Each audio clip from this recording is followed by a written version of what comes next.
Yeah.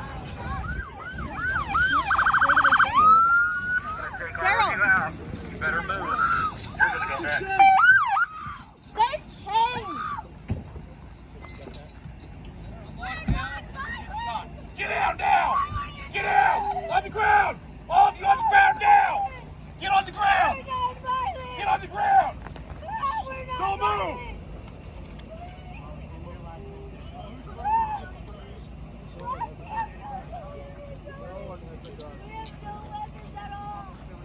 We're environmental protesters. Please. Stop resisting! Stop resisting! Please. Climate protesters in Nevada had their moment in the sun ended pretty abruptly by the police there. Now, this isn't the main topic of today's video, but I did want to share this starting out and just get your general consensus on it. Do you believe that they had the right to be blocking the road there? Do you think the police might have overreacted a little bit? Let me know what your thoughts and comments are below. Definitely interested in reading them. But going ahead and diving into the main topic of today's video, of course, that is the payments going out to all Social Security beneficiaries in the month of September. This is going to include retirees. This is going to include SSI beneficiaries, and this is also going to include SSDI beneficiaries as well. So we're going to go ahead and quickly cover that so you can see the payment schedule up on the screen there for the month of September. So starting out on the first of the month, on September 1st, that's going to be a Friday. Those payments are going to be going to SSI beneficiaries, but we're also going to have some more payments going out on the first of the month as well. Those payments are going to be going to those who received Social Security before May of 1997, or if you're receiving both Social Security and SSI, you're going to be receiving your SSI payment on the first, as well as your Social Security payment. Now, the next payments rolling out will be on September 13th. Those payments are going to be going to those with birthdays falling between the 1st and 10th of any given month.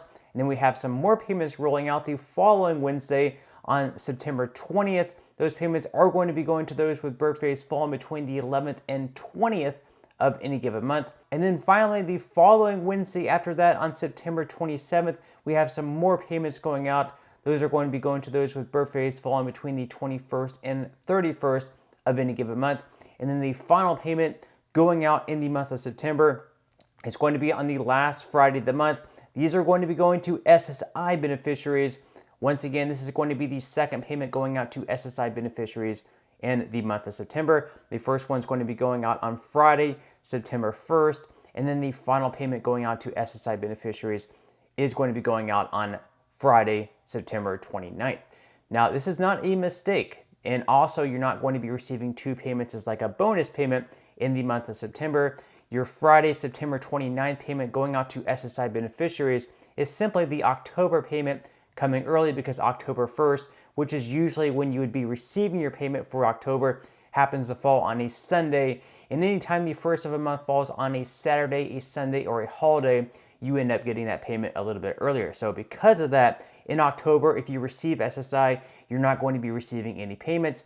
Your next payment isn't going to come until November. And then after that, you're going to be receiving two payments in December, on December 1st, and then the last Friday of December as well, because once again, January 1st is going to be falling on a weekend. So because of that, you're going to be receiving your January payment a little bit earlier. Now, in addition to those payments going out to Social Security beneficiaries next month in September, we're also going to be covering some other news here from the Motley Fool. This is going to be covering 3 potential changes to Social Security that you may not be happy with. So jumping into the first change is a new full retirement age. So full retirement age is when you claim your complete Social Security benefit based on your earnings history. If you were born in 1960 or later, your FRA is 67. But because the program desperately needs to conserve funds, lawmakers are considering pushing FRA back to 68 or 69. Now, this would likely come in the form of a phased adjustment to FRA. It's unlikely that lawmakers will decide that everyone born in 1960 or after suddenly can't claim their full benefits until a later age. Rather, that change would likely apply to younger workers, while those nearing FRA at present would likely get to stick to 67.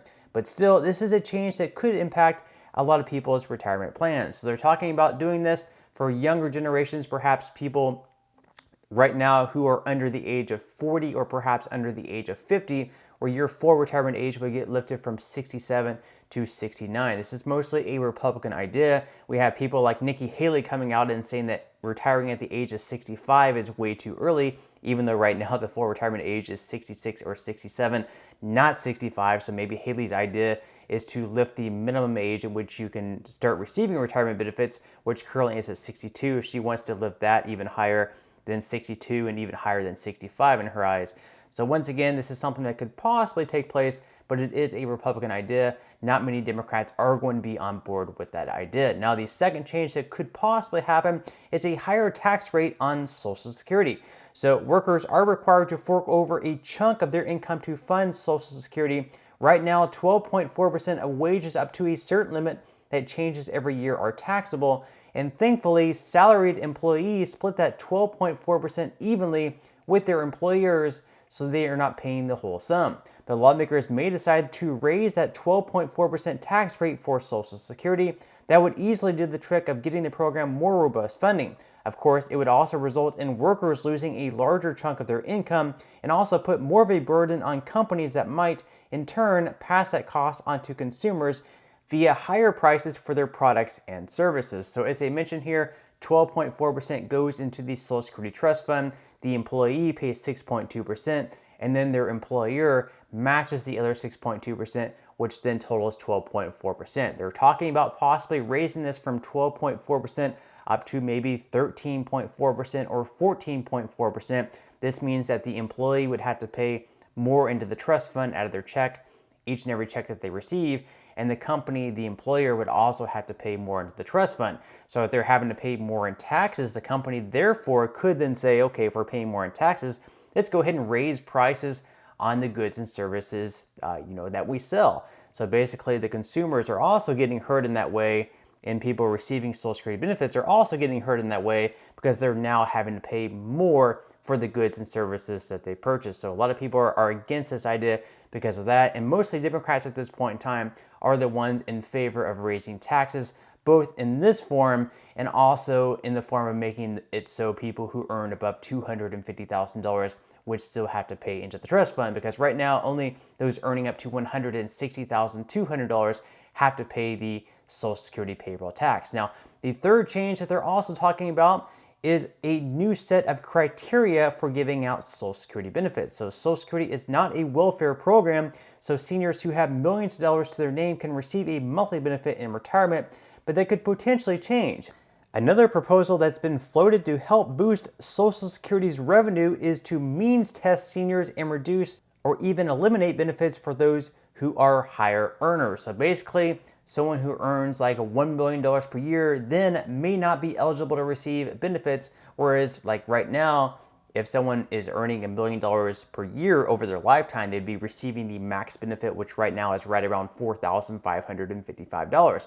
Now, I think a lot of Americans would actually be on board with this idea because someone like Warren Buffett or anyone else who is very, very wealthy probably does not need to have a Social Security check of $4,555 or whatever the maximum happens to be. I mean, there's almost no point for them to be receiving this benefit. It would account for a very, very low percentage of their actual income. It's something that they don't actually need. And Social Security originally was designed to sort of be like a safety net program. That way, when you grow older and you're no longer able to work, it's kind of a safety net money that you're able to get to pay for the goods and services, your rent, everything else, to make sure that you're still able to live a good quality of life as you grow older. So someone who, like Warren Buffett, probably doesn't need to be drawing money from the trust fund and making it go insolvent even quicker.